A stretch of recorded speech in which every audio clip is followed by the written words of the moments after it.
നടരാജ് പരശുറാം കൂടി ചേരുന്നു തൃശ്ശൂരിൽ. നടരാജ്, ഇതുമായി ബന്ധപ്പെട്ട് പോലീസിൽ പ്രതിപക്ഷ രാഷ്ട്രീയ കക്ഷികൾ പരാതി നൽകിയിട്ടുണ്ട്. പോലീസിന്റെ നിലവിലെ ആ കേസുമായി ബന്ധപ്പെട്ട സ്റ്റാറ്റസ് എന്താണ്? എഫ്ഐആർ ഇട്ടിട്ടുണ്ടോ?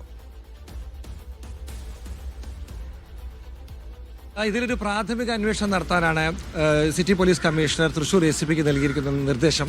പ്രാഥമിക അന്വേഷണം എന്ന് പറയുമ്പോൾ ഈ പറയുന്ന ആരോപണങ്ങൾ, അതായത് സുരേഷ് ഗോപി തെറ്റായ സത്യവാങ്മൂലം നൽകി, സുരേഷ് ഗോപിയുടെ നേതൃത്വത്തിൽ വ്യാപകമായ വോട്ട് ചേർക്കലുണ്ടായി, ഇതിലൊക്കെ തന്നെ സുരേഷ് ഗോപിക്ക് പങ്കുണ്ട്, ഇക്കാര്യങ്ങളിൽ അന്വേഷണം വേണം എന്നാവശ്യപ്പെട്ടുകൊണ്ടാണ് TM പ്രതാപൻ മുൻ MP ഇത്തരത്തിലൊരു പരാതി കഴിഞ്ഞ ദിവസം സിറ്റി പോലീസ് കമ്മീഷണർക്ക് നൽകിയത്.